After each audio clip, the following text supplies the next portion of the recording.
Muhammad Priatmal akan menjelaskan latar belakang terjadinya reformasi Indonesia. Saya Muhammad Turullah akan menjelaskan pengertian dan tujuan dari era reformasi. Saya Utamir Rizky Ramadhani akan menjelaskan kelebihan dari era reformasi. Saya Muhammad Rahman Rian Ramadan akan menjelaskan contoh-contoh dari kelebihan masa reformasi. Saya Nabila Tarita Syakia akan menjelaskan tentang kelemahan dari peristiwa reformasi Indonesia. Saya Rizal Ali Rahman dan saya akan menjelaskan hal-hal yang negatif dari masa reformasi Indonesia. Saya Ali Laura akan menjelaskan mengenai kesimpulan dari masa reformasi Indonesia. Saya Muhammad Farid Fabiansyah akan menjelaskan tentang kesimpulan dari masa reformasi Indonesia. Happy watching. Oke, apa itu reformasi?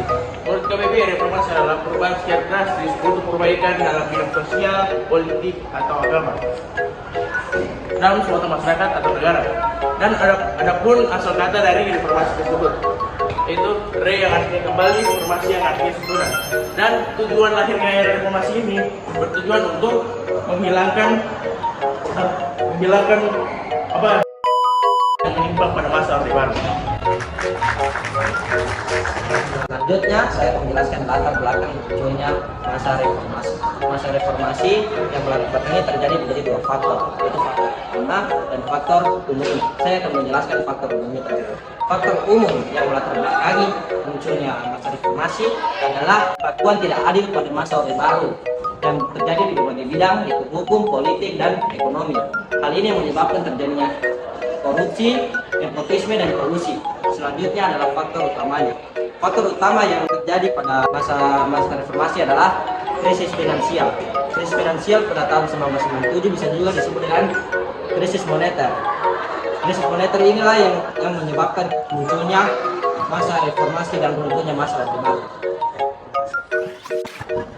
Kelebihan masa reformasi. Yang pertama adalah kehidupan politik di Indonesia menjadi lebih terbuka, dinamis, dan demokratis. Kemudian yang kedua adalah meningkatnya minat warga dalam pengelolaan negara. Seperti contohnya adalah banyak warga Indonesia yang mencalonkan dirinya sebagai calon legislatif.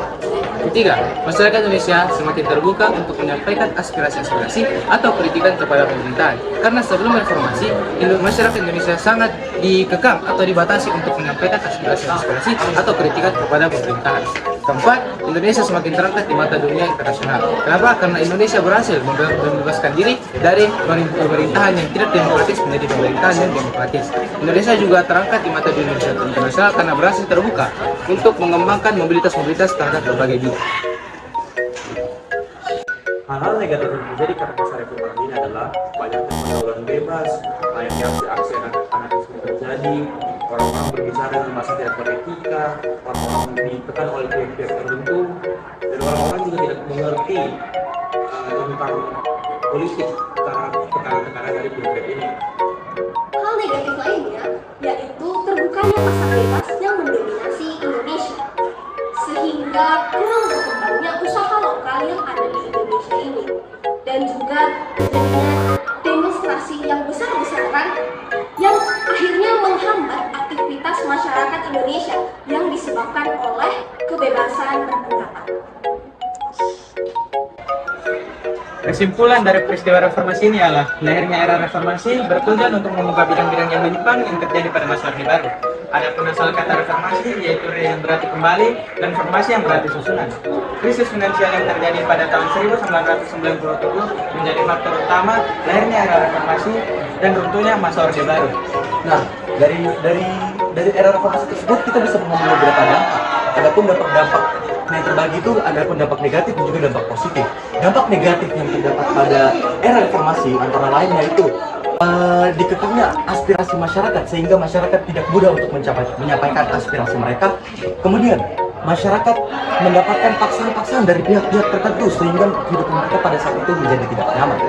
Kemudian adapun dampak-dampak positif yang bisa kita ambil dari adanya era reformasi tersebut yaitu tinggi minatnya partisipasi masyarakat dalam pengelolaan negara sehingga banyaknya calon legislatif yang pada saat itu mencalonkan diri sebagai pendiri atau pemimpin negara pada masa itu. Dan juga yang terakhir yaitu meningkatnya harkat dan martabat masyarakat Indonesia dan juga bangsa Indonesia di mata dunia sehingga masyarakat Indonesia lebih berani untuk menyampaikan aspirasi mereka dan tidak dikekang oleh pihak manapun. Itu tadi penyampaian materi mengenai peristiwa reformasi Indonesia dari kelompok kami. Sekian, terima kasih. Wassalamualaikum warahmatullahi wabarakatuh.